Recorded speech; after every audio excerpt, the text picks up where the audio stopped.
Bike থেকে রিক্সাতে গুলি পড়াতে একটা সবাই আমরা আতঙ্কিত হয়ে যাই। এটা খুবই দুঃখজনক, আমরা খুবই দুঃখ পেয়েছি। সচরাচর আমরা সবসময় এখানে নামাজ পড়ি বাইতুল সালাহ জামে মসজিদে। তো সবাই নামাজ পড়ার পর সবাই দাঁড়ায় আছে, সবাই বাসায় যাচ্ছে, কেউ কেউ ফ্রেন্ডদের সাথে কথা বলতেছে।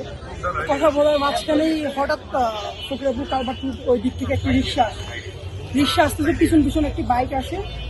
তখন হঠাৎ বাইকে দুইজন লোক ছিল হেলমেট পরা। তখনই বাইক থেকে রিক্সাতে গুলি পড়াতে একটা সবাই আমরা আতঙ্কিত হয়ে যাই। তো আমি আবার ভিতরে চলে গেছি, পুলিশ সবাই ভয় পাচ্ছে। তারপর চলে যাওয়ার পরে দেখলাম হাদি ভাই, আমি তখন জানি না আসলে কে আমরা গুলি করছি না, আমি পার্সেন্ট তখন চিল্লাইতেছি যে গুলি লাগছে, বাঁচাও।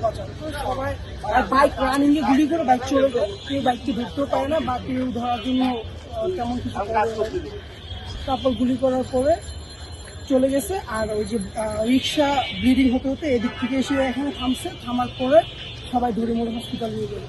এটা খুবই দুঃখজনক, আমরা খুবই দুঃখ পেয়েছি। মানে আমরা তো এই মানে আগে যেরকম দেখতাম যে নির্বাচন এলে এইসব গ্যাঞ্জাম, এবার তো তা চাই না, আমরা চাই না, কিন্তু এটা তো আবার ওই সেই জিনিসটাই তো আবার ফুটে উঠেছে। এটা তো দুঃখজনক, কেন ফুটে উঠতে হবে? আমরা তো এটা চাইনি, আমরা তো শান্তি চেয়েছি, আমরা তো শান্তির লোককে চাই, যে লোক আমাদের জন্য কাজ করবে তাকে আমরা চাই।